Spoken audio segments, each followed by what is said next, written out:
تمام تعریفیں اللہ تعالیٰ جل مجدہ الکریم کے لیے، درود و سلام نبی کرم نور مجسم شفیع معظم احمد مجتبیٰ جناب حضرت محمد مصطفیٰ صلی اللہ تعالیٰ علیہ وسلم کی ذات والا صفات کے لیے حمد و صلوات کے بعد،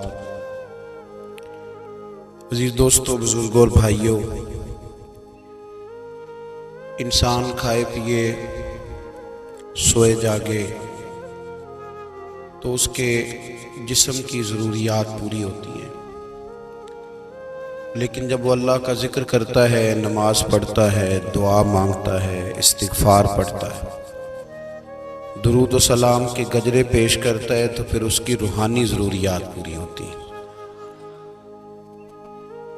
آج جس زمانے میں ہم وقت گزار رہے ہیں، لوگوں کی جسمانی ضروریات پوری کرنے کے لیے، غذائی ضروریات پوری کرنے کے لیے بہت سارے بندوبست کیے جا رہے ہیں،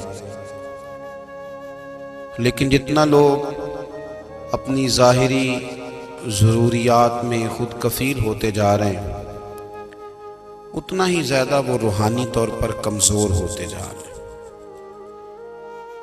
گھنٹوں بیٹھ کر گپ شپ کرنے والے لوگوں کے لیے تھوڑی دیر بھی ذکر الہی کرنا مشکل ہو جاتا ہے۔ لمبی چوڑی باتیں کرنے والے، لمبے چوڑے دلائل دینے والے لوگ اور سمجھدار لوگ اور سیانے لوگ عبادت کے معاملے میں سستی کرتے ہیں، عمل کے مسئلے میں کمزور ہو جاتے ہیں۔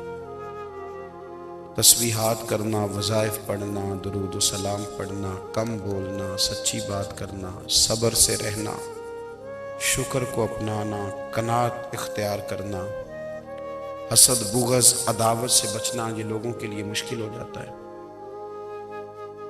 پھر اس کا نقصان یہ ہے کہ معاشرہ ایک عجیب سی بے سکونی اور بے قراری کا شکار ہے۔ جیب میں بہت زیادہ پیسے رکھنے والا، خوش شکل نظر آنے والا، پیٹ بھر کے روٹی کھانے والا شخص بھی ڈھونڈتا پھرتا ہے کہ آخر میں پریشان ہوں کیوں۔ آپ انسانیت کی تاریخ پڑھیں گے تو آپ کو معلوم ہوگا کہ انسان نے کبھی پتھر کی پوجا کی، کبھی معاذ اللہ چاند سورج کی،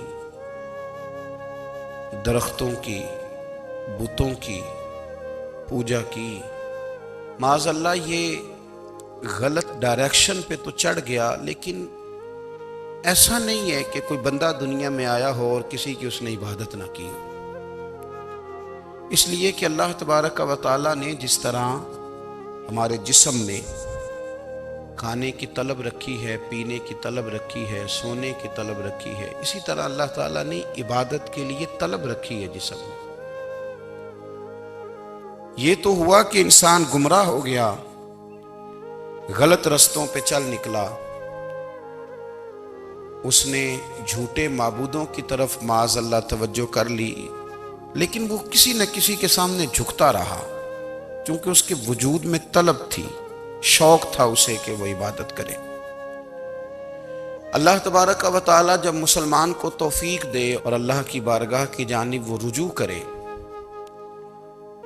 تو پھر اس کا رویہ یہ ہونا چاہیے کہ اس کی توجہ ہو اللہ کی جانب۔ ہمارے ہاں تسبیحات پڑھ لی جاتی ہیں اگر کبھی موقع ملے، لیکن وہ خاص انہماک، وہ خاص شوق، وہ خاص ذوق اللہ تبارک و تعالیٰ کی عبادت کا، ایک ہوتا ہے نماز پڑھنا، ایک ہوتا ہے اہتمام کے ساتھ نماز پڑھنا، یعنی ذرا وقت پہ اٹھنا، ذرا صحیح کر کے وضو کرنا، ذرا شوق سے مصلی بچھانا۔ ایک ہوتا ہے تسبیح پڑھ لینا، اور ایک ہوتا ہے ذرا تھوڑا سا شوق کے ساتھ اللہ کو یاد کرنا۔ آپ کبھی جو میں نے آیہ کریمہ پڑھی، اس کی آپ شان نزول دیکھیں۔ نبی کریم صلی اللہ تعالیٰ علیہ وسلم کے کچھ صحابہ اللہ کی محبت کے شوق میں حضور کی بارگاہ میں حاضر ہوئے، اور انہوں نے آ کے عرض پتہ کیا کیا؟ عرض کرنے لگے یا رسول اللہ صلی اللہ تعالی علیہ وسلم سالوں بیت گئے ہیں سجدے کرتے ہوئے، حضور سالوں بیت گئے ہیں تسبیح پڑھتے ہوئے، سالوں بیت گئے کہتے ہوئے کہ سبحان اللہ وہ پاک ہے، ہمیں سالوں بیت گئے یہ کہتے ہوئے کہ اللہ اکبر وہی سب سے بڑا ہے، سالوں بیت گئے کہتے ہوئے کہ الحمدللہ ساری تعریفیں اللہ کے لیے، سالوں بیت گئے اس کی تسبیح کرتے، تحلیل کرتے، تکبیر کہتے۔ حضور اب نہ ہمارا اپنے رب سے ملنے کو جی چاہتا ہے، کبھی اے حقیقت منتظر نظر آ نہ لباس مجاز میں، لاکھوں سجدے تڑپ رہے ہیں میری جبین نیاز میں۔ اور اقبال کہنے لگے کہ تیرے عشق کی انتہا چاہتا ہوں، تو میری سادگی دیکھ کیا چاہتا ہوں، میرا ذرا سا تو دل ہے مگر شوق اتنا، میں وہی لن ترانی سنا چاہتا ہوں۔ میرا بھی دل کرتا ہے کہ اللہ میں تجھے کہوں میں تجھے دیکھنا چاہتا ہوں، جس طرح حضرت موسیٰ کلیم علیہ السلام نے کہا تھا، اور تو مجھے کہے کہ لن ترانی تو نہیں دیکھ سکتا، ذرا سا تو دل ہے مگر شوق اتنا، میں بھی وہی لن ترانی سنا چاہتا ہوں۔ پھر کہنے لگے بھری بزم میں راز کی بات کہہ دی، بڑا بے ادب ہوں سزا چاہتا ہوں۔ دیکھو سب لوگوں کے بیچ ہی میں نے یہ کہہ دیا۔ میرے عزیز صحابہ نا شوق میں، کتنے سارے لوگ ہیں آپ، کتنی ماشاءاللہ بڑی تعداد میں آپ آئیں،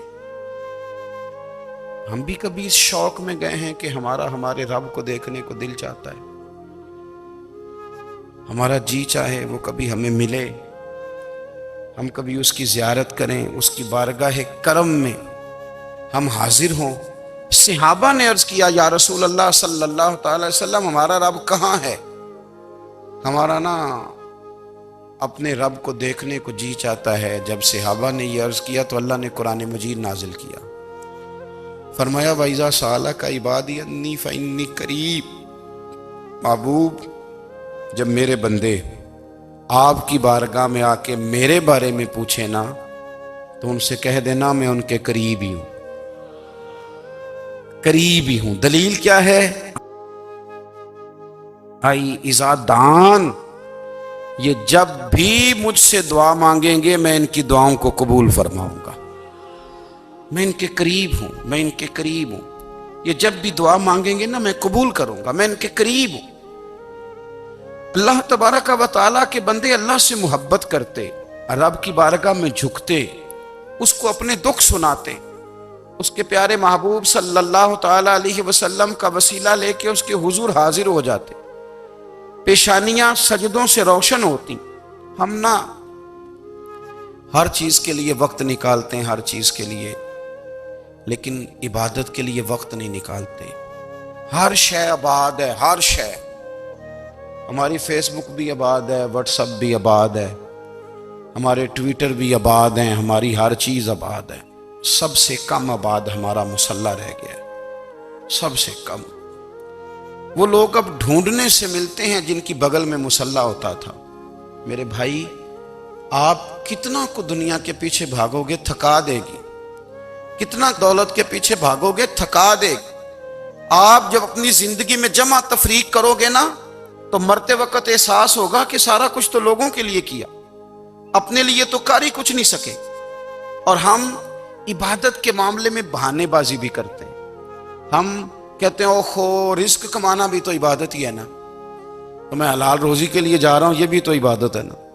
میری طرح کے لوگ کہہ دیتے ہیں کہ میں سویرے اٹھ کے مدرسے میں کچھ اسباق دیکھتا ہوں تو یہ بھی تو عبادت ہے، میں بیان کرنے کے لیے مطالعہ کرتا ہوں تو یہ بھی تو عبادت ہے نا، اتنے لمبے سفر کر کے ملک میں دنیا میں گھومتا ہوں تو یہ بھی تو میں عبادت ہی کر رہا ہوں۔ اب اسپیشل نفلوں کے لیے وقت کس طرح نکلے، اسپیشل کر کے تسبیح میں کیسے چلاؤں، میں سارا کچھ ہم بہانے بنا لیتے ہیں نا۔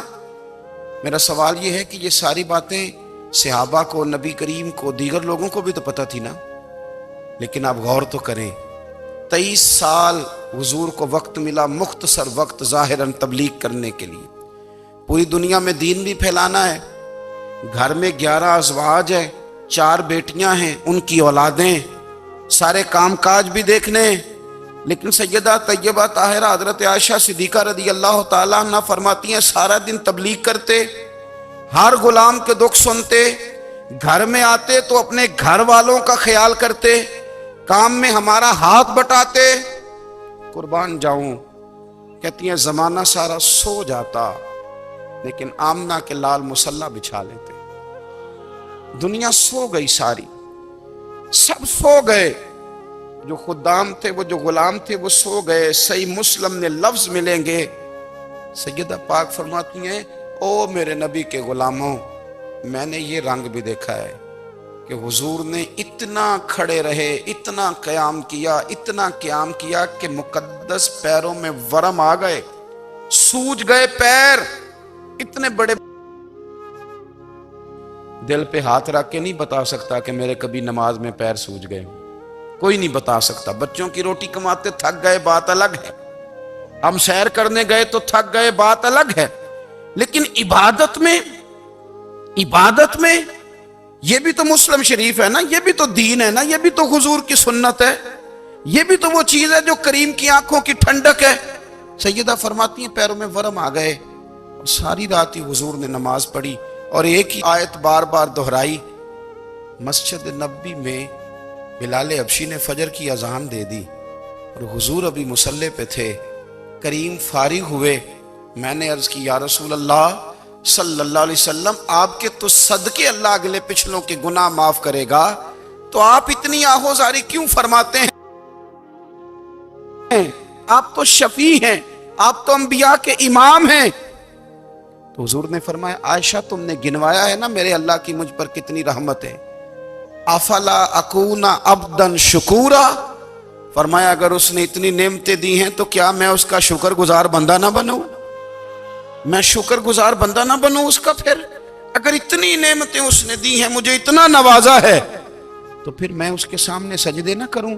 او میرے بھائی، بڑے قابل فخر لوگ ہیں ہم کہ ہم نبی پاک کے غلام ہیں، ہم قابل فخر ہیں کہ نبی کریم کے غلام ہیں۔ کیا کبھی اس غلامی کے شکرانے میں بھی 2 نفل پڑھے کہ یا اللہ تیرا شکر ہے تو نے ہمیں حضور کا غلام بنایا ہے؟ یاد رکھیں کہ اپنی روحانی زندگی کو آباد کریں، استغفار پڑھیں، تسبیحات کریں۔ حضرت عبداللہ ابن عمر رضی اللہ تعالیٰ عنہ حضرت عمر کے صاحبزادے، مکہ مکرمہ میں ان کی قبر ہے۔ میں نے جب انہیں پڑھا تو مجھے ان سے بڑا پیار ہو گیا، لیکن آپ کو پتہ ہے وہاں جا کے کسی شخص کا مزار تلاش کرنا یا پوچھنا ایک مشکل کام ہوتا ہے۔ تو ایک دفعہ میں مکہ شریف میں حاضر تھا، ایک گاڑی والا ڈرائیور مجھے کہنے لگا کہ مولانا میں آپ کو جانتا ہوں، مجھے آپ سے محبت ہے، ایک بات بتاؤں آپ کو؟ میں نے کہا بتاؤ۔ کہنے لگے حضرت عبداللہ ابن عمر کی قبر دیکھنی ہے۔ میں نے کہا یہ تو نہیں کہہ رہا، یہ کسی نے بندوبست کرایا ہے، یہ اللہ نے تیرے دل میں بات ڈالی ہے، یہ ہو گیا تو لے چل مجھے۔ حضرت عبداللہ ابن عمر کو نبی پاک نے فرمایا تھا راجل صالح، یہ نیک بندہ ہے، یہ متقی آدمی۔ حضرت عبداللہ ابن عمر رضی اللہ تعالیٰ عنہ سیدنا فاروق اعظم رضی اللہ تعالیٰ عنہ کے صاحبزادے ہیں، اور ان کی ہمشیرہ سیدہ حفصہ رضی اللہ تعالیٰ عنہ حضور کی زوجہ محترمہ۔ ایک دن اپنی ہمشیرہ سے کہنے لگے کہ نبی کریم صلی اللہ تعالیٰ علیہ وسلم گھر میں آئے نا، اور اگر حضور غم امت میں پریشان نہ ہوں، طبیعت کو حشاش بشاش دیکھو، تو ذرا پوچھنا تو صحیح حضور کا میرے بارے میں کیا خیال ہے، پوچھنا تو صحیح کہ کریم کی بارگاہ میں میرا کیا مقام ہے، میرے بارے میں حضور کیا فرماتے ہیں۔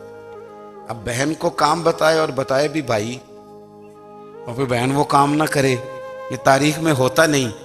حضرت عمر فاروق رضی اللہ تعالیٰ عنہ کی صاحبزادی ام المومنین رضی اللہ تعالیٰ عنہ فرماتی ہیں کہ میں تو بس منتظر تھی، انہوں نے تو کہا تھا نا کہ اگر تم حشاش بشاش دیکھو تو بات کرنا، لیکن حضور تشریف لائے، میری باری تھی، میرے گھر تشریف لائے، کھانا پیش کیا تو فوراً میں نے عرض کی حضور ایک بات پوچھنی تھی۔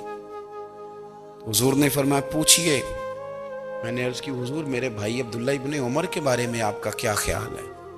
نوجوانوں میری بات پہ غور کرنا، میرے بھائی کے بارے میں آپ کا کیا خیال ہے؟ تو نبی کریم صلی اللہ تعالیٰ علیہ وآلہ وسلم نے میری طرف دیکھا، اور پھر حضور زیر لب تھوڑا مسکرائے، اور بریلی کے امام کہتے ہیں کہ حضور مسکرا دیتے تھے نا تو جو بڑا دکھی ہوتا تھا وہ بھی ہنس پڑتا تھا۔ اب سوال پیدا ہوتا تھا کہ پھر تو اس مسکراہٹ کے لیے انتظار کرنا پڑتا ہوگا کئی کئی مہینے کہ حضور مسکرائیں تو رونے والے ہنسیں، تو اعلیٰ حضرت فرماتے نہیں، انتظار نہیں کرنا پڑتا، یہ مسکراتے رہنا تو حضور کی عادت ہے۔ جس کی تسکین سے روتے ہوئے ہنس پڑے اس تبسم کی عادت پہ لاکھوں سلام۔ یعنی یہ تو عادت ہے حضور کی مسکراتے رہنا، اس کے لیے انتظار نہیں کرنا پڑتا۔ بھائیو آپ خیال رکھیں گے، غور کریں گے، حضرت عبداللہ ابن عمر رضی اللہ تعالیٰ عنہ کے بارے میں پوچھا تو سیدہ فرماتی ہیں کہ نبی کریم صلی اللہ تعالیٰ علیہ وسلم نہ زیر لب مسکرائے اور فرمایا حفصہ تیرا بھائی ہے تو اچھا، لیکن میں نے سنا ہے کہ عشاء کی نماز پڑھتا ہے تو فجر تک سویا ہی رہتا ہے۔ او نوجوانوں، 10 بجے تک سونے کی بات نہیں ہوئی، 9 بجے تک سونے کی بات نہیں ہوئی، 11 بجے اٹھنے کی بات نہیں۔ حضور فرمانے لگے میں نے سنا ہے کہ عشاء کی نماز پڑھ کے سو جاتا ہے اور فجر تک سویا ہی رہتا ہے، اسے چاہیے کہ تہجد کے وقت اٹھا کرے، اللہ کی بارگاہ میں حاضر ہوا کرے، آہوزاری کرے، سجدے کرے، عبادت کرے۔ اٹھتا ہے اور فجر میں جا کے اٹھتا ہے۔ حضرت جناب حفصہ رضی اللہ تعالیٰ عنہ کہتی ہے میں نے جناب عبداللہ ابن عمر کو پیغام دیا اور میں نے کہا میرے جوان بھائی سن، نبی پاک نے فرمایا ہے تو اچھا پر تہجد میں نہیں اٹھتا، نفل نہیں پڑھتا۔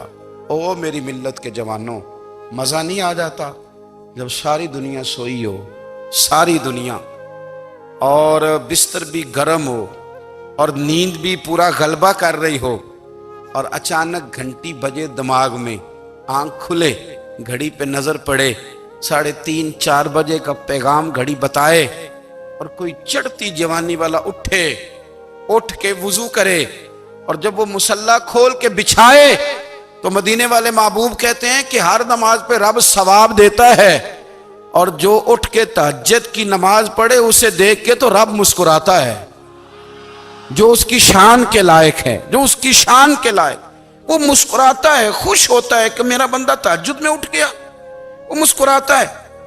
کاش ہماری صبحیں کبھی اپنے مالک کے نام ہو جائیں، کاش کے صبح۔ حضرت ابو الحسن رحمت اللہ تعالیٰ علیہ حضرت معاذ ابن جبل رضی اللہ تعالیٰ عنہ کے پاس بیٹھا کرتے تھے، فرماتے ہیں ان سے جو پیار بڑھا تو پھر میرا مصلی سے بھی بڑھ گیا۔ تابعی ہیں، فرماتے ہیں صحابی رسول سے محبت ہوئی تو ذکر سے بھی ہو گئی، پھر درود شریف سے بھی ہو گئی، محبت ان سے بڑھی تو پھر اللہ نے مسجد کا پیار بھی بڑھا دیا۔ آپ فرماتے ہیں کہ میری ہر وقت طبیعت چاہتی تھی کہ بس اللہ اللہ کروں، بس اللہ اللہ کروں، بس نہ میں ذرا تھوڑی جان چھڑاؤں لوگوں سے، کوئی 10 منٹ ملے تو میں کوئی 4 نفل پڑھ لوں، میں تھوڑا سا نہ بچوں لوگوں سے، اور مجھے تسبیح ملے تو میں نہ کچھ 400-500 دفعہ استغفار پڑھوں، سبحان اللہ، الحمدللہ، اللہ اکبر، لا حول ولا قوت الا باللہ، میں نہ تسبیحات پڑھوں۔ فرماتے ہیں کہ بچے تھے گھر میں 6-7، غربت تھی، کام ملتا کوئی نہیں تھا، اور میں کام چور نہیں تھا، کام ڈھونڈتا تھا، پر اللہ کی قدرت کے کام نہیں ملتا تھا۔ فرماتے ہیں کہ میں نے ایک دن اپنی اہلیہ سے کہا کہ آج میں پھر جاتا ہوں کام ڈھونڈنے، تو میری بیوی بڑی فرما بردار تھی، پر اس دن نہ غربت کے ہاتھوں تنگ آ کے کہنے لگی آج نانا کوئی تو چیز لے کے آیا، تو مجھ سے بچوں کی بھوک نہیں دیکھی جاتی، یہ سب روگاں دا روگ محمد جس دا نام غریبی، کنڈ بلا کے لنگ جاندے نہیں دوست یار قریبی، آج نہ کچھ لے کے آیا تو میں بچے لے کے چلی جاؤں گی۔ شیخ فرماتے ہیں کہ میں بڑا پریشان گھر سے نکلا، پر میں نے صبح سے لے کے زور تک کام ڈھونڈا، کام ملا کوئی نہیں، تو میرے دل میں خیال آیا چلو کام نہیں ملتا تو اللہ اللہ تو کرے نا، چلو بندوں کی مزدوری نہیں ملتی تو رب کریم کی عبادت ہی کرتے ہیں۔ فرماتے ہیں کہ میں نے نا فرات کے پانی سے وضو کیا، نہر کے، شدید دھوپ تھی، ساتھ ریت تھی اور ریت تپ رہی تھی، میں نے اپنا رومال وہیں مصلی کے طور پر بچھا لیا، اور فرماتے ہیں کہ زور سے لے کر عصر تک نماز پڑھی، دھوپ بھی پورے زور پہ، پر میرے سجدے کا ذوق بھی پورے زور پہ۔ فرماتے ہیں سورج بھی چمک رہا ہے اور رب کی عبادت کا ذوق بھی پورے زور پہ، میں سجدہ کروں تو پھر میرا اٹھانے کو جی نہ چاہے، میرے استاد لکھا کرتے تھے، یہ ان کا شعر ہے، وہ کہا کرتے تھے مجھے سوز دے، مجھے ساز دے، اور مجھے نیم شب کا نیاز دے، دم سجدہ خود کو میں توڑ دوں، مجھے ایسا ذوق نماز دے۔ اور میں تیری بہار کا پھول ہوں، میں کھلا بھی ہوں تو تیرے لیے، مجھے میری شاخ سے توڑ لے، مجھے اپنی زلف کا ناز دے۔ بھائی فرماتے ہیں کہ عصر تک میں نے نفل پڑھے، دل ڈھلنے لگا، عصر کی نماز پڑھی اور میں وہاں سے چلا۔ اب میں جب نکلنے لگا تو دل میں خیال آیا کہ چھوٹی چھوٹی دیواریں ہیں گھر کی، بغیر کچھ لیے جاؤں گا تو بیوی دور سے دیکھے گی تو شور کرے گی کہ پھر خالی ہاتھ آ گیا ہے۔ کہتے میں نے اپنے اسی رومال میں جس پہ میں نے نماز پڑھی تھی نا، رومال میں کی آخی دے پنجابی جو صافہ کہتے ہیں، اسی میں نا میں نے کچھ ریت بھر لی کہ وہ دور سے دیکھے گی تو سمجھے گی کچھ لے کے آیا ہے، چلو جا کے اسے بتا دوں گا کہ آج پھر مزدوری نہیں ملی۔ کہتے ہیں وہ ریت لے کر جب میں گھر میں گیا تو پہلے بیوی دروازے پہ کھڑی ہوتی تھی، پوچھتی تھی خالی ہاتھ آ گئے ہو؟ آج میں نے دیکھا تو ہے ہی کوئی نہیں۔ فرماتے ہیں میں اندر داخل ہوا، سلام لیے، کونے میں میں نے وہ رومال رکھ دیا اور میں نے آواز دی کہ بھلی مانس کہاں ہو؟ تو وہ کہنے لگی آپ منہ ہاتھ دھو لیں، میں روٹی لے کے آئی۔ میں نے کہا روٹی کہاں سے آ گئی؟ یہاں تو کئی دنوں کے فاقے، تو کئی دنوں کی غربت ہے، یہاں تو اس گھر میں تو فقیری ہے۔ فرماتے ہیں کہ وہ روٹی لے کے آئی اور اس وقت کی جو موجودہ نعمتیں تھیں، سمجھ لیں سلاد، اچار، ہر چیز ساتھ لائی۔ میں نے کہا کہ بچے کہاں گئے؟ کہنے لگی وہ کھانا کھا کے کھیلنے گئے، آپ کھانا کھا لیں آ جاتے۔ کھانا اس نے چن دیا۔ میں نے حیرت انگیز لہجے میں ساری نعمتیں اپنے دسترخوان پہ دیکھ کر کے بیوی سے پوچھا یہ کہاں سے آیا کھانا؟ بچوں کو تو نے کہاں سے کھانا کھلایا؟ یہ سارا کچھ کیسا ہے؟ کہنے لگی پتہ نہیں آج آپ کس کریم کی مزدوری کرنے چلے گئے تھے، پتہ نہیں کس کریم کی، میرے گھر میں تو اتنی نعمتیں آئی ہیں کہ مجھ سے سنبھالی نہیں جا رہی، اتنا اناج ہے، اتنا گندم ہے، کس کریم کے دروازے آج چلے گئے تھے؟ یہ کہتے کہتے وہ اٹھی اور اٹھ کر کے کہنے لگی پہلے بڑا کچھ آیا تھا، اب کیا لے آئے ہو؟ اور جا کر کے نا اس نے وہ ریت والا رومال کھولا، کہنے لگے میں تو لے کے آیا تھا ریت، تو میرے رب نے اسے بھی سونے اور ہیرے بنا دیا تھا۔ جب آپ کی توجہ اللہ کی جانب، میرے نبی پاک صلی اللہ تعالی علیہ وسلم نے فرمایا ہر چیز اپنے رب سے مانگ، ہر چیز مانگ، ہر چیز مانگ۔ یا رسول اللہ کیا کچھ؟ میرے محبوب نے فرمایا تیرے گھر میں نمک بھی ختم ہو جائے تو وہ بھی اپنے رب سے مانگا کر، تو مانگنا وہ تجھے دے گا، تو اس کی بارگاہ میں کشکول طلب دراز تو کرنا۔ اور ترمذی شریف میں عجیب لفظ ہیں، رسول کائنات نے فرمایا، رب کریم فرماتا ہے جب میرا بندہ ہاتھ اٹھاتا ہے نا تو مجھے حیا آتی ہے کہ میں خالی کیسے لوٹا دوں اس کے، اتنے بڑے بادشاہ کی بارگاہ میں۔ او بھائی لوگوں سے عزتیں تلاش کرتے ہو تو وہ کیا تمہیں عزت دیں گے؟ وہ تو کل اچھا کہتے ہیں پرسوں برا کہنے لگ جاتے ہیں۔ لوگوں کے سامنے گڈ بک میں آنا چاہو گے تو وہ تو سویرے تمہارے بارے میں کچھ کہیں گے، شام کچھ اور کہیں گے۔ اپنی روحانی زندگی آباد کریں، اپنے مسلح کو وقت دیں، اور دنیا سے چھپ کر اس موبائل کو بند کر کے اور اپنے آپ سے بھی چھپ کے اور تنہا ہو کے چھپا کے سارا کچھ اپنے آنسو اپنے رب کی بارگاہ میں پیش کریں، اس کے حضور حاضری دیں۔ سنو نا ترمذی کی حدیث، اور اسے یاد رکھنا، نبی پاک علیہ السلام نے فرمایا اپنے دکھ لوگوں کے سامنے نہ بیان کرنا، سیٹھوں نوابوں کو نہ بتاتے پھرنا، دنیا داروں کے سامنے جا کے نہ رونا کہ میں تکلیف میں ہوں۔ فرمایا اگر دنیا داروں کو دکھ بتاؤ گے رب تمہیں کبھی غنی نہیں کرے گا، اور لوگ ہیں کہ الٹا مذاق اڑائیں گے۔ آپ کی جس سے بڑی پکی یاری ہے نا، پکی، وہ تب تک پکی ہے جب تک آپ نے 50,000 مانگا نہیں، اور جس وقت آپ نے کہہ دیا کہ میں مجبور ہوں میری مدد کر تو پھر ختم ہو گئی دوستی۔ لوگوں کے تعلقات آپ کے ساتھ تب تک ہیں جب تک آپ ان سے کوئی ضرورت وابستہ نہیں کرتے۔ کریم محبوب فرمانے لگے بندوں کے سامنے دکھ نہ بیان کرنا، اللہ تجھے کبھی غنی نہیں کرے گا۔ تو اپنے دکھ اپنے رب کو بتا، تو دعائیں مانگ، تو اس کی بارگاہ میں حاضر ہو، تو اس کے حضور عرض کر۔ فرمایا اپنے دکھ اپنے رب کو بتا، وہ جلدی کرے یا دیر سے کرے تجھے ساری دنیا سے بے نیاز کر دے گا، تجھے کسی کا محتاج نہیں رہنے دے گا۔ اپنے اپنے مسلح کو، اپنی دعاؤں کو. ایک بزرگ فرماتے ہیں میں نے دعا مانگنے کا طریقہ اپنی بیوی سے سیکھا. دعا مانگنے کا طریقہ اپنی، سیکھنے والے تو اپنے بچوں سے بھی سیکھ لیتے ہیں، سیکھنے والے تو ہر ایک سے سیکھتے ہیں. وہ کہتے ہیں میں نے دعا مانگنے کا سلیقہ اپنی بیوی سے سیکھا ہے. حضرت وہ کس طرح؟ فرمانے لگے میری بیوی نے نا مجھے کوئی کام بتایا، کچھ پیسوں کی ضرورت کے لیے کہا، تو میں نے اسے کہا کہ بھئی ابھی میرے پاس نہیں ہے، کچھ دنوں میں آتے ہیں تو میں دے دوں گا. عورتوں کی عادت ہوتی ہے وہ بار بار یاد کراتی ہیں. 2-4 دنوں کے بعد پھر اس نے کہا حضرت وہ میں نے کہا تھا کچھ پیسے، میں نے اسے کہا کہ ابھی میرے پاس نہیں ہے، کچھ دنوں میں ملتے ہیں تو میں تمہیں دے دوں گا. اس نے کچھ دنوں کے بعد پھر کہا حضور وہ میں نے کچھ پیسے کہے تھے. فرماتے میں نے ڈانٹ دیا، میں نے کہا کہ کیا تو روز مجھے شرمندہ کرتی ہے، کہا نا میرے پاس نہیں ہے، ہوں گے تو دے دوں گا، تو روز یاد کراتی ہے. فرماتے ہیں اس نے پہلے تو میری ڈانٹ کو سہا، پھر میرے سخت جملوں نے اس کی آنکھوں میں آنسو پیدا کر دیے، پھر اس نے اپنے آنچل میں اپنے اس دکھ کو سمیٹا، اور پھر اس نے ایک جملہ کہا تو میں رو پڑا اور مجھے اپنے رب سے مانگنے کا طریقہ آ گیا. مجھے کہنے لگی حضرت جی آپ نے ڈانٹ دیا میں نے سہ لیا، پر آپ ہی میرے شوہر ہیں، بتائیں نا آپ سے نہ کہوں تو میں کس سے جا کے کہوں. فرماتے ہیں میں رو پڑا اور میں کھل کے رویا اور میں تڑپ کے رویا اور پھر میری سسکیاں بند گئیں. تو مجھے کہنے لگی آپ کو کیا ہوا؟ میں نے کہا مجھے بھی دعا مانگنی آ گئی ہے. جب میں اسے کہوں گا نا اللہ تو ہی میرا رب ہے، میں تجھ سے نہ کہوں تو میں کس سے جا کے کہوں؟ میں کیوں کسی بندے سے سوال کروں؟ میں کیوں کسی دنیا دار سے کہوں؟ میں تیرے بندوں کا، نیک بندوں کا وسیلہ لے کے، تیرے محبوب کی غلامی لے کے تیری بارگاہ میں آیا، تجھ سے نہ مانگوں تو کس سے مانگوں؟ سمجھ آ گئی ہے. جب میں اس رنگ میں مانگوں گا تو پھر رب میرے اوپر بڑا ہی فضل فرمائے گا، وہ میرے اوپر بڑی رحمت کرے گا، وہ میرے لیے آسانیاں کرے. عزیز دوستو ہم اس طرح کرنے لگ گئے ہیں کہ ہم نے نا اپنے تعلقات پر اعتماد کرنا شروع کر دیا ہے.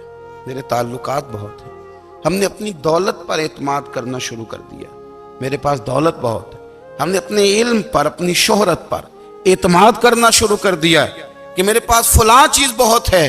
یاد رکھنا جب بے نیاز اپنی صفت بے نیازی دکھاتا ہے تو بڑی بڑی دولتوں والے مجبور نظر آتے ہیں. بھائیو جب انسان کا رشتہ اپنے مالک کے ساتھ ہوتا ہے پھر تو غم بھی کچھ نہیں کہتے، پریشانیاں بھی کچھ نہیں کہتی، پھر تو زندگی صبر والی، پھر تو زندگی توکل والی، پھر تو زندگی بھروسے والی. پھر انسان اپنے آپ کو رسوا نہیں کرتا. دنیا داروں سے امیدیں اس کی ختم ہو جاتی، امیدیں اللہ رسول سے لگا لیتا ہے، مضبوط ہو جاتا ہے، مضبوط، طاقتور ہو جاتا ہے، خوددار ہو جاتا ہے، باوقار باعزت ہو جاتا ہے. حضرت بہلول دانا رحمت اللہ علیہ بیٹھے تھے تو ہارون رشید حج کر کے آ رہا تھا، تو رستے میں حضرت شیخ سے ملاقات ہو گئی تو السلام علیکم کے بعد کہنے لگا حضور کوئی حکم ہو تو بتائیے گا. تو حضرت بہلول دانا فرمانے لگے تیرا رب کون ہے؟ اس نے کہا اللہ. تو فرمایا میرا کون ہے؟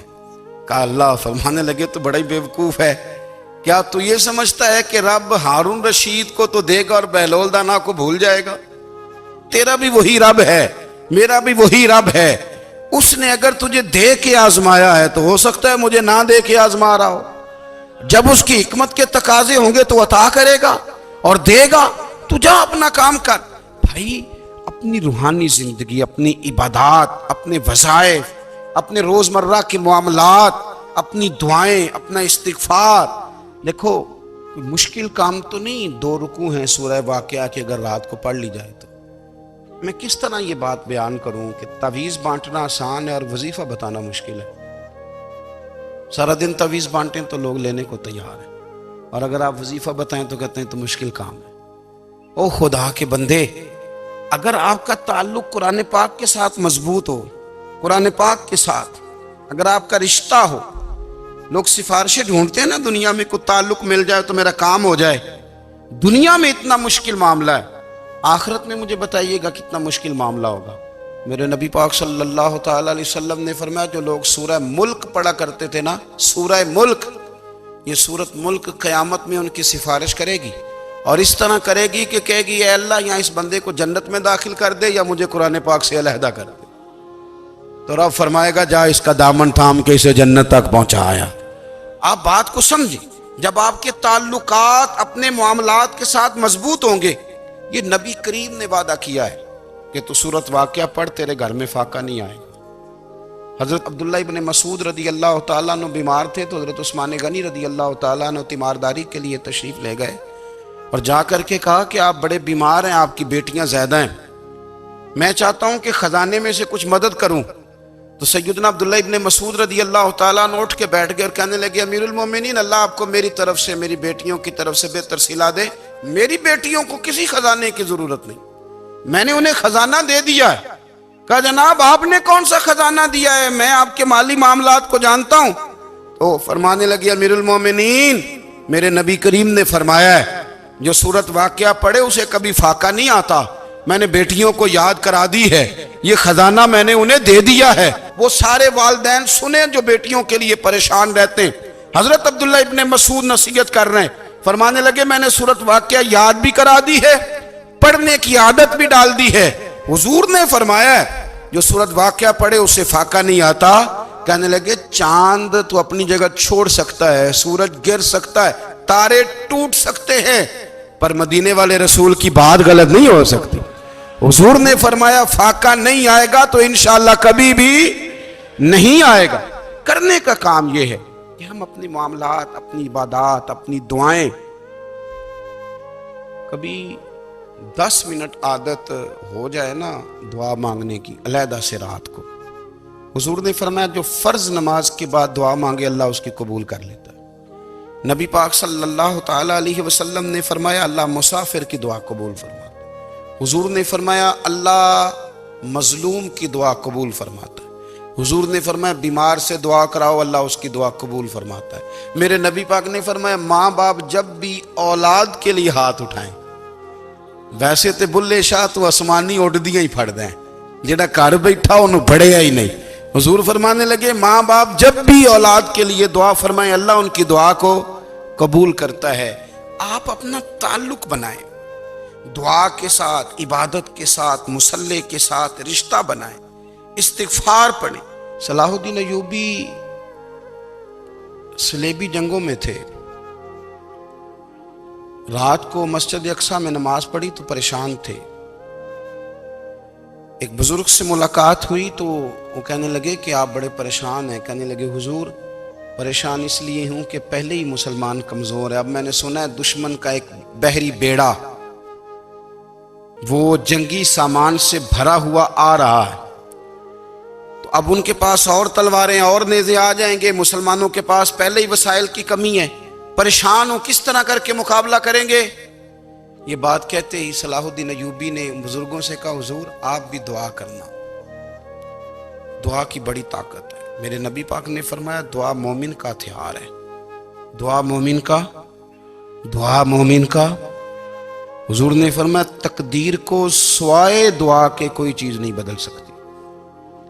دعا مومن کا ہتھیار ہے، یہ کافر کے پاس کوئی نہیں، یہ ہتھیار ہے مومن کا.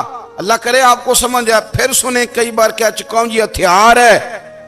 کافر کے مقابلے میں جو تیرے پاس سب سے بڑا ہتھیار ہے وہ دعا ہے.